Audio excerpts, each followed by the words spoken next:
part of the Cops for Kids program, St. Mary's police officers have the option of waiving traffic citations for minor violations. Instead of handing you a ticket, they'll hand out a flyer that explains how drivers can drop off an unwrapped toy at the police station. Police say the hope is to build a community-oriented program. Not a bad deal there. Not bad at all. Yeah. And hopefully they'll learn a lesson too, as like well, we all should. and then help out a good cause. All right, now here's David and Cindy with a look at what's coming up at 6. As a connoisseur myself, I'm always looking to expand my drinking possibilities. Folks are ready to drink on the streets of Chattanooga. What it will take to get that passed. Plus, I can't function without them because of the pain level. A Cleveland woman explains why opioids can change lives for the better, even though our nation is in the middle of an opioid crisis. and later at 6, the historic Reed House has asbestos in the basement. We'll find out if the renovation has anything to do with the asbestos. Those stories on Eyewitness News at 6. With coverage you can count on, this is Channel 3 Eyewitness News at 6. Right now, the Chattanooga City Council is meeting to decide whether people can carry open containers on Station Street. Now that's the street next to the Chattanooga Choo Choo, Stir, and the terminal. It's the final vote, and Channel 3's Natalie Potts is covering the story live for us. And Natalie, we understand if the vote is passed, this would go into effect very soon. That's right, David. This is something that's been in the works planning-wise for quite a while now, and the business owners that we spoke with today are all on board. They're excited about the possibilities of future entertainment. Chattanooga City Council members are considering whether or not to amend the current city code that prohibits open containers of alcohol on Station Street. If the ordinance is passed, Station Street will be transformed into an outdoor drinking area for people visiting area businesses like the Terminal, Stir, and Comedy Catch. District 8 Council member Anthony Bird got the idea after visiting Beale Street in Memphis. I went down, I think, in Memphis and just enjoyed it, and just the people and the love that they have for each other and different diverse communities coming together. So that's what we want to do. We want to try to bring as many people together as we can. Memphis is the only other city in the state of Tennessee with that open container law. Right now we are, I hate to say it, like the guinea pigs of the situation. Like Memphis, Bird hopes to fill this area with street performers and entertainment consistent with a block party. It's time for Chattanooga to just keep going to those next levels and just be the place everybody wants to be in. Bird says the security plan and hours of operation would be up to local businesses. However, the ordinance states that all beverages would have to be in an approved paper or plastic cup that has a Station Street logo on it. In addition, signs will also be posted saying alcohol cannot be brought in or removed from the area. Visitors we spoke with had questions about safety and security. Cups are too easy to pick up. You know, someone really desperate, they'll just grab someone else's out of the garbage, pour some water in it, and chuck it off, you know, something gross like that. But you would do that? When I was 17, I absolutely would have. As a 25-year-old man, I know that's a bad idea, but if you think there aren't 17-year-old drinkers who will do disgusting things to get alcohol, you don't know teenagers. Now, I am told there will be training for those local businesses who are responsible for security. If that ordinance is passed tonight, wristbands and ID practices are also expected to be in place. Now, the meeting just started a few minutes ago. Of course, we'll keep you updated on that vote and pass along any information as soon as we get it. But for now, reporting live in downtown Chattanooga, Natalie Potts, Channel 3 Eyewitness News. Natalie, thank you. Only 10 cities in the U.S. allow residents to consume alcohol in public. The alcohol laws in Tennessee vary by county, and that's why Memphis allows consumers to drink on Beale Street freely. Now, the other cities you see on your screen are the top 5 places where residents can openly drink alcohol on the city streets. A murder charge against a Dalton man has been dropped in Kentucky. Octavius Ludwig was accused of shooting and killing Rashonda Hayden in an argument near Fort Campbell. A Kentucky judge determined Ludwig shot her in self-defense, and his murder charge was dropped. Ludwig pleaded guilty to tampering with physical evidence. His court date for that charge is in April. And now new developments in the Fieldhouse investigation at Grundy County High School. We're learning one of the 5 players charged with attempted aggravated rape was also charged in a previous assault. We first told you about the assault yesterday. The victim's mother told Channel 3 her son was beaten repeatedly on school property. The family in this case ended up dropping the charges. This is just one incident police are investigating at the school, and the sheriff's office is looking into how the school district has handled allegations like this. Count on Channel 3 to continue to look for answers. Cindy?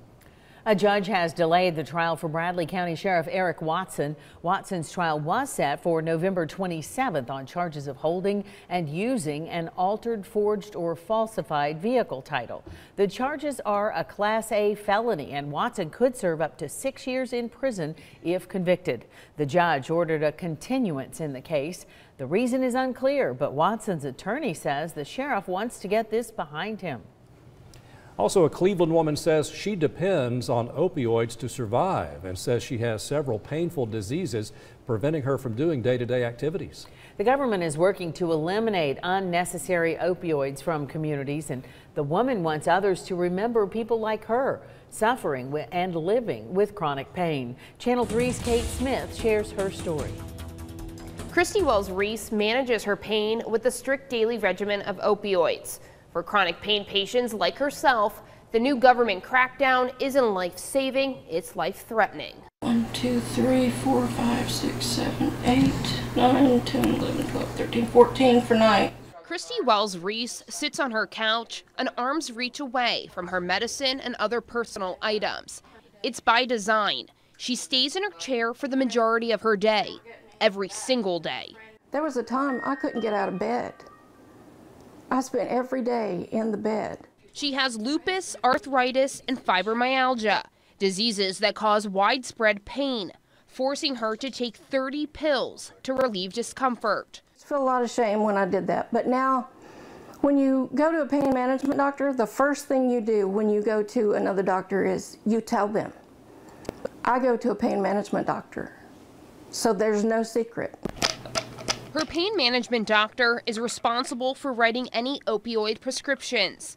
It's a safety net to avoid abusing pain medications. At the end of the month, when I go back to my pain management doctor, they know how many are left in my pill bottle. And they question me. Okay, you don't have enough left here.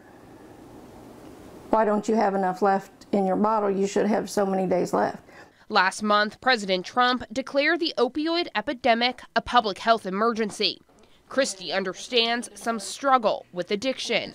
And I know how hard that is.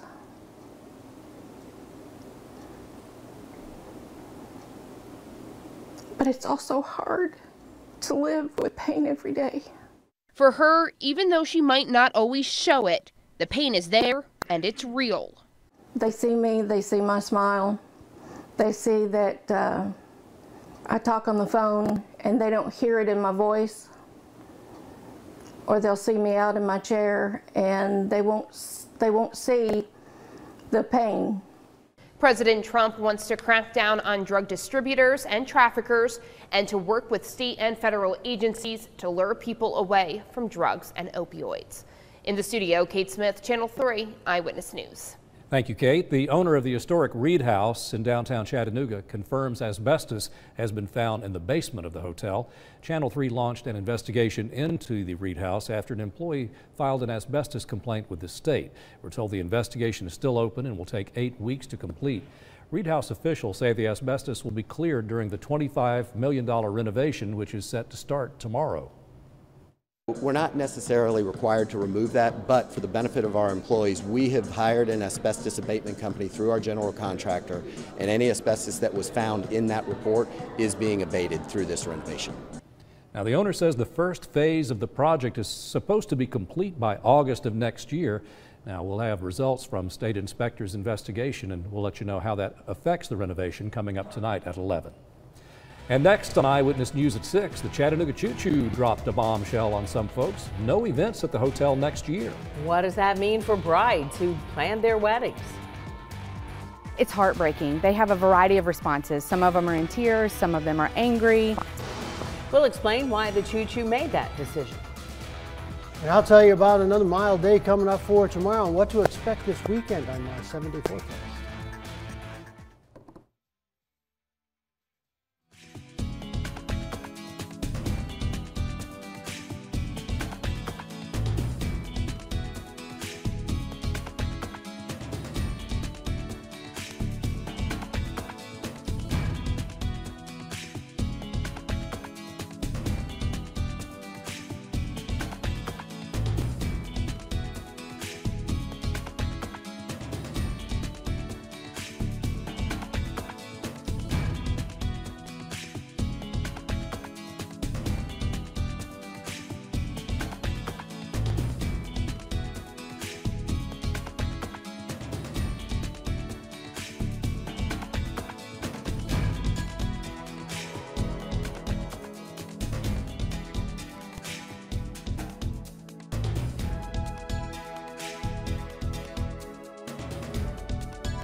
The Chattanooga Choo Choo has announced it is canceling all events next year. Now that means weddings, proms, and other events that were already planned will have to find a different venue. The general manager tells Channel 3 they're redeveloping the property. He says the earliest wedding is set for May, so those brides and event organizers have time to change their plans. But one wedding caterer says they've been taking numerous calls from panicked brides. Our phones and emails started blowing up with brides and other clients that were out of a venue and were at the last minute trying to scramble to find a new location and get their event back on track. Deposits on the venue will be sent back out this week. The manager says all Christmas and holiday events will continue as planned. Tomorrow, the semifinal artists reveal their designs for a permanent memorial to honor Chattanooga's 5 fallen servicemen. The reception at City Hall will include scaled models as well as display boards. The memorial will be at the Tennessee River Park near the Naval Reserve Center on Amnicola Highway. The designs will be on display until November 30th for public viewing and comments. This is being funded by grants, donations, and events, including the Chattanooga Heroes Run. Still to come at 6, Bradley County deputies have one goal over the next couple of months. Letting residents and people know that we're serious about driving while intoxicated during the holiday season. You'll hear more about a program to keep impaired drivers off the streets.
Happening this week, you might begin to see more deputies and lots of flashing blue lights out in Bradley County. Well, the Sheriff's Office will be conducting sobriety roadside safety checkpoints looking for drunk drivers. Channel 3's Tim Pham tells us why now and how the program will work. More than 16,000 people die each year because of an impaired driver. It's why the Bradley County Sheriff's Office is cracking down on those who break the law. You won't miss them, flashing blue lights on busy roads in Bradley County. Just to make sure that nobody's driving while intoxicated, look for features just to ensure the safety of the roadways. 5 sobriety checkpoints will be set up by patrol officers to look out for people who get behind the wheel while under the influence. It's the goal of these stops that deputies say have been effective in the past. Letting residents and people know that we're serious about driving while intoxicated during the holiday season.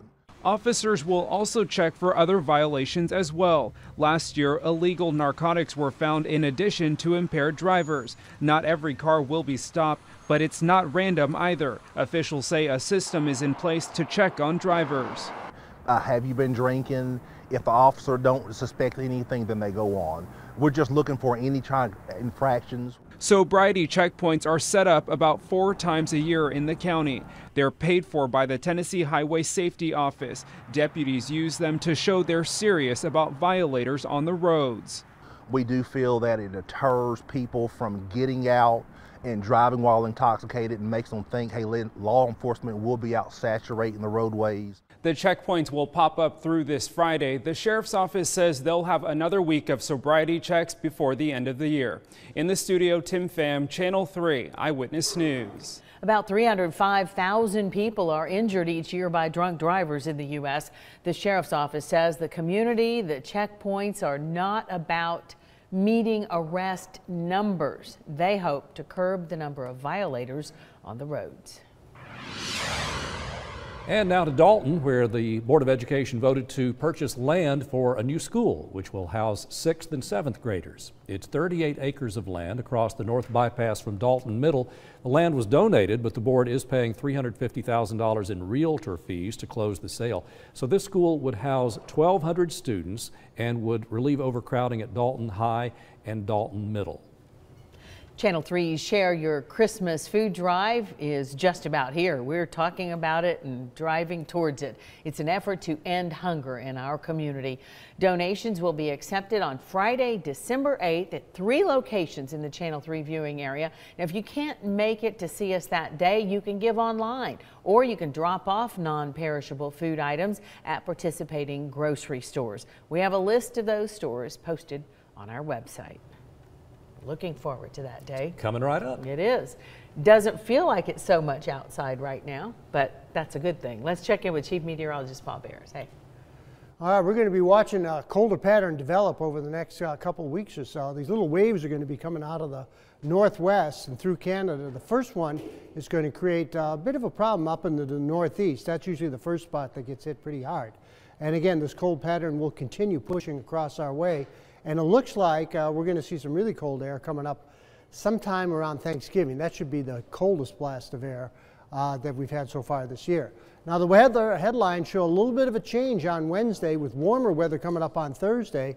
And a very pleasant Friday, I think, will be developing too. As far as the rain goes, there's a few sprinkles near Little Rock, Arkansas, out into the Great Plains.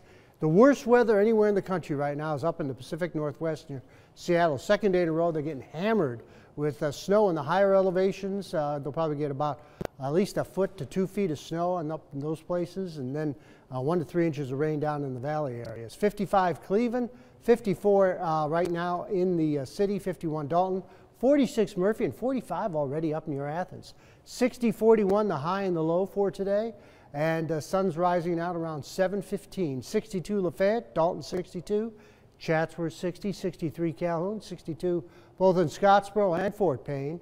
Well, we had 65 Lakeside, Cleveland at 62, and only 50s in the higher elevations like Lookout Mountain 53, Signal Mountain about 53. Trenton, though, second day in a row got up to 63. Pikeville hit 63. 56, mid-50s from Cagle Mountain all the way to Colmont. 64 out near Jasper, 63 Etowah. Spring City 64, and Murphy at about 69. Here's the latest looking at Vipercast. Again, we're going to see the clouds gradually pushing in tomorrow afternoon, tomorrow night. So tomorrow night looks cloudy, but the chance for any type of rain is going to be slim. Best chance will be north and west of the city, and maybe just a couple hundredths of an inch of rain. By Thursday morning, the cold front's passed. The drier air starts to move in once again. High pressure builds up for Friday morning. Most of Friday looks really nice. We'll have southerly winds pumping up the temperature, but the clouds will be increasing Friday night and into Saturday morning around 7 o'clock. Most of the rain over Middle Tennessee, but by afternoon and evening, we are going to see some rain here. Doesn't look like a lot, though, maybe about a quarter to a half inch at the very most. Tonight, 40 with clear skies early. A few clouds could move in late, mainly high clouds. 59 tomorrow, and partly cloudy skies. Clouds actually increasing, and then a lot more clouds tomorrow night, so that'll keep us warmer at 47. 63 on Thursday. Friday at 64.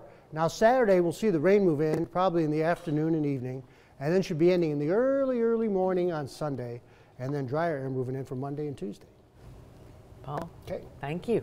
Next in sports, Tennessee players talk for the first time since Butch Jones was fired. And Paul Shaheen says one of 2 SEC East coaching vacancies may soon be filled. That's right. I like what you did there. Fired. Fired. Out of there.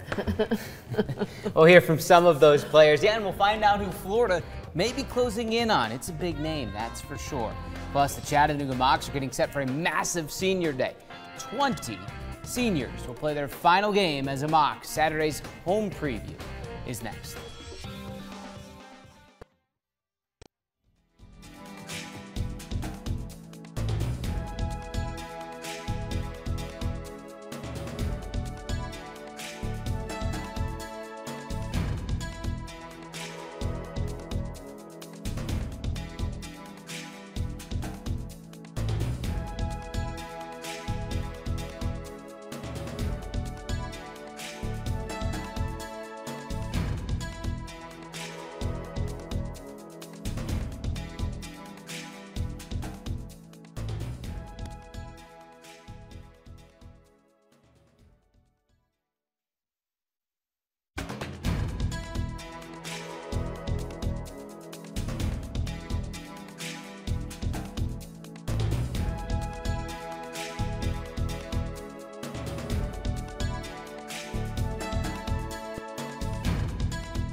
Well, time does not stop when a head coach is fired, but now that it's slowed down a bit, we're getting a chance to hear from current football players in Knoxville, specifically about what Butch Jones said to the players before leaving the building one final time on Sunday. It was, a team meeting where obviously we all know what happened, and Coach Jones came in and, thanked us for everything and, told us how much he loved his time here and how much he cared about us as players, and just again thanked us, and then ended up stepping out. It was different. Different. All right, from John Gruden, Dan Mullen, to Frost, everyone has a hot board with expected Tennessee head coaching candidates. Ours will be online and inside our app within the next few hours. We'll look at some of those names tonight at 11. Meanwhile, some news from the other big SEC opening. Reports are saying the SEC cleared the way for Florida to hire Chip Kelly if it wants to. Why did they have to clear the way? Because an investigation proved that Chip Kelly violated NCAA rules at Oregon. The SEC would have to allow him to coach in the conference. It's in their bylaws. Again, reports say the SEC has decided it would allow Chip Kelly to enter. 247sports.com is reporting Florida officials are talking with Chip Kelly. Back in the top 25 now. The latest college football playoff poll comes out tonight.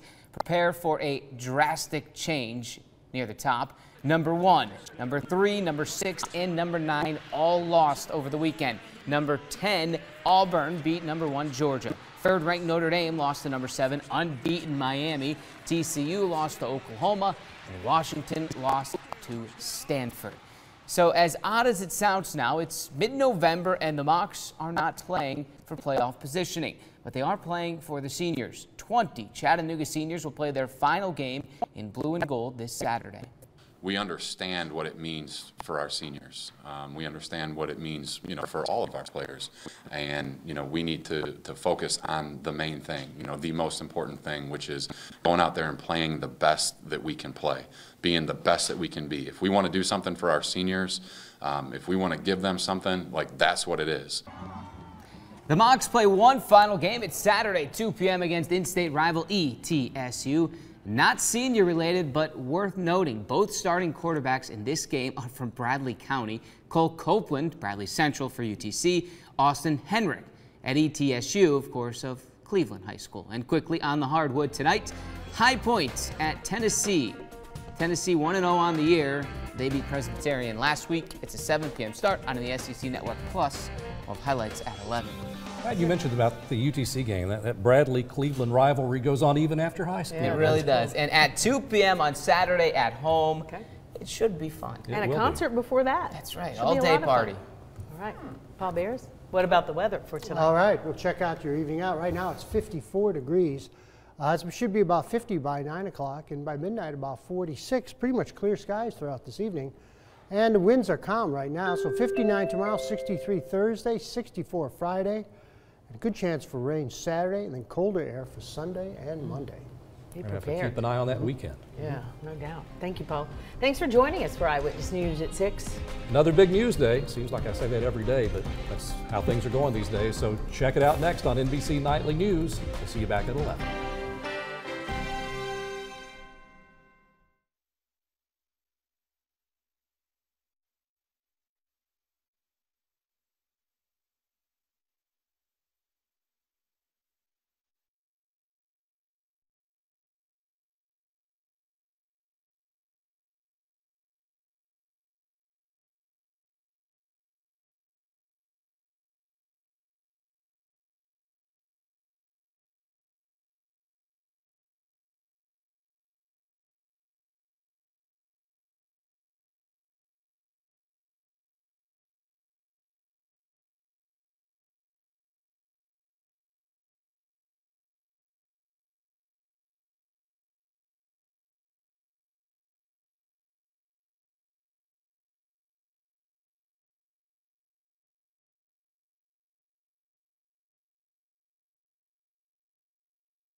1 2 1 2 1 2. Calendar. And you got to see it. I can't tell.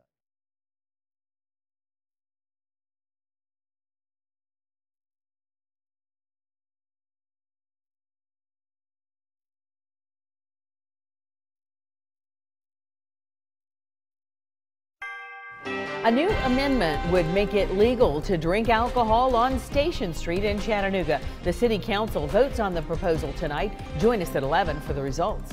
And I'll show you how long this Eyewitness News at 11. Coverage you can count on.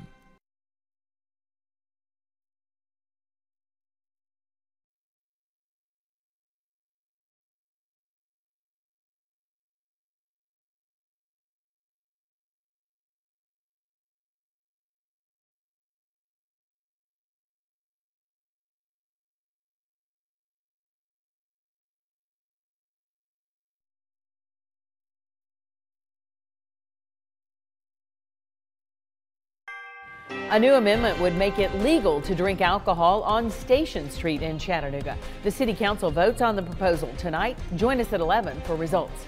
And I'll show you how long this nice fall weather is going to last and when you'll need to pop up the umbrella again.